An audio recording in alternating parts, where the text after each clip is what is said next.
Hello and welcome back. I am back to continuing my Disney animated movie film reviews. And this one, I'm going to do two at once. Yes, and they're both in the same franchise, The Rescuers and The Rescuers Down Under. Now, Rescuers Down Under I saw in the theaters when I was a little kid back then. This was like early 90s, I think, when that came out. So, yeah, I think that was one of my first theater experiences where I actually saw the movie all the way through. So, yeah, boy, I was like 5 or 6 maybe. So yeah, long time ago, long time ago. So, but we'll start with the first one, The Rescuers. So the synopsis of this one is: girl Penny has gone missing and is being held by Mr. Snoops and Madame Medusa, and of course, the United Nations of the Mice are on the mission, have been given call to the mission to save her. And so, originally, they choose Miss Bianca, and she insisted on taking along Bernard, who was just the janitor. And of course, to their shock, that she chose Bernard over all the other possibilities.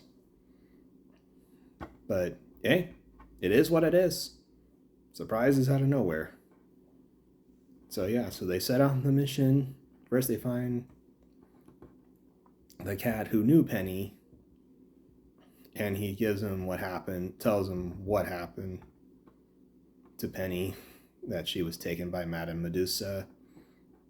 And as a result, they set course. So they find Madame Medusa's place here in the US. And of course, she sets out and gets a call from Mr. Snoops saying that Penny has run off. And of course, they want Penny to find that Devil's Eye diamond. And as a result of that, of course, Penny's unwilling, which don't blame her. Because, yeah, who wants to help the bad people? So, yeah, going there. So they set out on the mission. Of course, Madame Medusa gets away. So they have to find a way to get over to where she's at. And so they look into planes, and they just miss out on the first plane. So then they find Orville, Alcatraz flights. And so as a result, of course, Bernard's paranoid because he's superstitious. And he's superstitious if there's 13 steps. Sign of bad luck, I guess. So, I mean, some people can be superstitious. I get it. They think something's bad luck if they don't do a certain thing, or if they do this, they're going to mess up. I get it. But at the same time, you got to learn sometimes to avoid the superstition thoughts in your head. But, hey, not everyone's the same. So overall, though, so they set out. So, of course, Orville had to convince him, hey, nothing wrong with flying.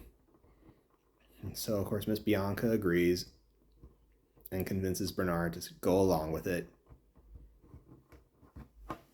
And then, of course, Bernard starts to develop feelings for Miss Bianca. And as a result, they link it. And of course, Penny gets caught by Brutus and Nero, the two gators. And as a result, gets brought back to Medusa and Snoops. And of course, because Snoops can't seem to keep things in control, doesn't know how to handle children, according to Madame Medusa. And as a result, yep, she has to do things herself because she's like, I have to do everything around here because, yep. So then, of course, Madame Medusa is afraid of mice. She freaks out when she sees them. That's just funny.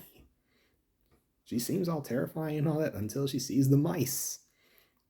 And of course, she's very manipulative to Penny.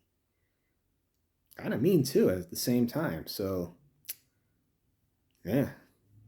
So then, of course, this leads up to the big finding of the diamond. And of course, once they find the diamond, of course, Madame Medusa basically backstabs Snoops. and realizes that, yeah, why did I even agree to work with her? And of course, this leads up to a big old finale. With all the creatures coming around, giving her the beating of a lifetime, and messing with her. And as a result, when she rides the gator, she whips them, leading up to, of course, the destruction of place. And Snoops even gets his last laugh at Madame Medusa hanging on the pole, and Nero and Bruce waiting for her to come down for lunch. So, yeah. And Penny gets returned to the orphanage only to get adopted, and the diamond gets put in the museum. Everyone wins. Happy ending right there. So this is a fun film. I absolutely love The Rescuers. It's definitely a must watch. I mean, you got Bob Newhart, who's a total legend on his own, as Bernard. Then you got Eva Gabor, or how we say her last name, or Eva Gabor, as Miss Bianca. Great voice there. And Geraldine Page as Madame Medusa. Very, very great voice there for a villainess. Absolutely. And then Joe Flynn is Snoops. I mean, great. I mean, some great moments there between him and Madame Medusa right there. And then Jim Jordan is Orville. I mean, great convincing character to show that, hey, flying is not all bad. In fact, don't be afraid to fly, which I hope to eventually get on a plane at some point in my life too, because I really want to experience that. I've never done that before. And that's because I kind of grew up with someone in the family who can't handle that stuff, so it kind of held me back. But I look to get into it. And of course, Penny, Michelle Stacy, great job for her time. So absolutely well done there.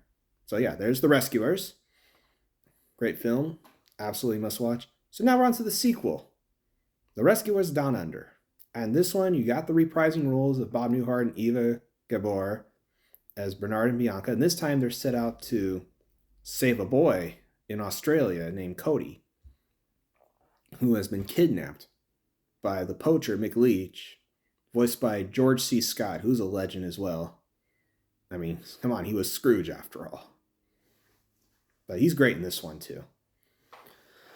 And let me tell you, so basically, first the boy, Cody, releases the eagle, who has a nest and babies basically in their eggs. So yeah, waiting for the babies to come out. And he gets a feather from the eagle.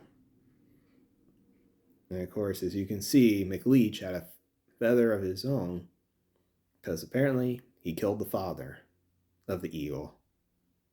So yeah, poacher on the list with Joanna, his iguana or monitor lizard. I'm not sure. No, it's a monitor lizard, I think, or salamander. And of course, yep, Cody falls into the poacher's trap. And of course, McLeach tries to act like Joanna did something with it. Cody knows the truth. And so McLeach sees the feather, and of course is asking Cody for details on the eagle.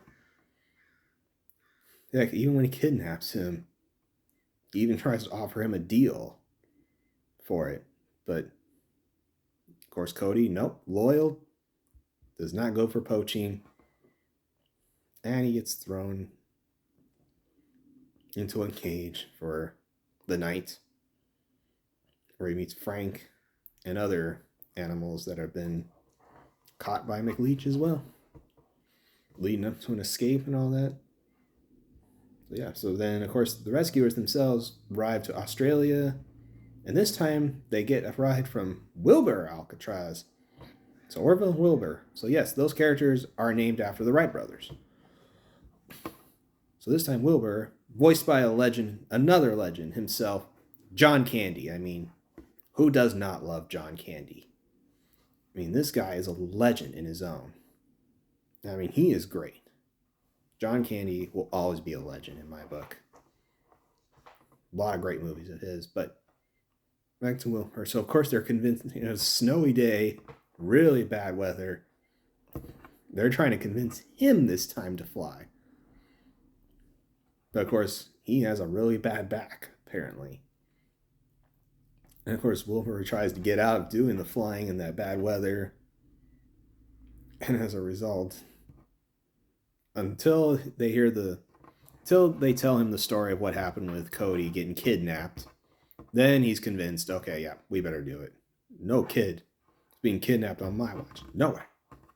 And so, yep, they make it. And of course, they meet Jake, voiced by Tristan Rogers, who kind of takes a liking to Miss Bianca, which of course doesn't sit well with Bernard. And who can blame him? I would not like that either. So yeah, I get the whole thing. And so as a result, they set together to find the boy on crazy adventures, riding on different animals, even riding a snake. And then, of course, as a result, this leads to them finding McLeach's place, and they knew something was up when they basically when he just allows Cody to just go off. That's just a trap. They're just using him as bait to find the eagle. And as a result, yep, Bernard then learns some things from Jake by taking the boar by the horn, or warthog by the horns. And as a result, yep, catches up, helps save Cody. McLeach lands into the river and goes down the waterfall to the crocodiles. As a result, Joanna's on her own. And yeah, Cody makes it, the eagle makes it. So yeah, everyone wins. Now this one, to me, was very good as well. Both these films are great. I love The Rescuers and The Rescuers Down Under both very equally. I don't know if I would pick a slight edge on either one. I know most people say Down Under, and that's okay. I would definitely agree on that to an extent because, yeah, I think it had somewhat more of a story to it, and that was really good. So yeah, that's my review on both The Rescuers and The Rescuers Down Under. Thank you so much for watching. Like and subscribe, comment down below. Tell me what your thoughts on The Rescuers and The Rescuers Down Under. Thank you so much for watching.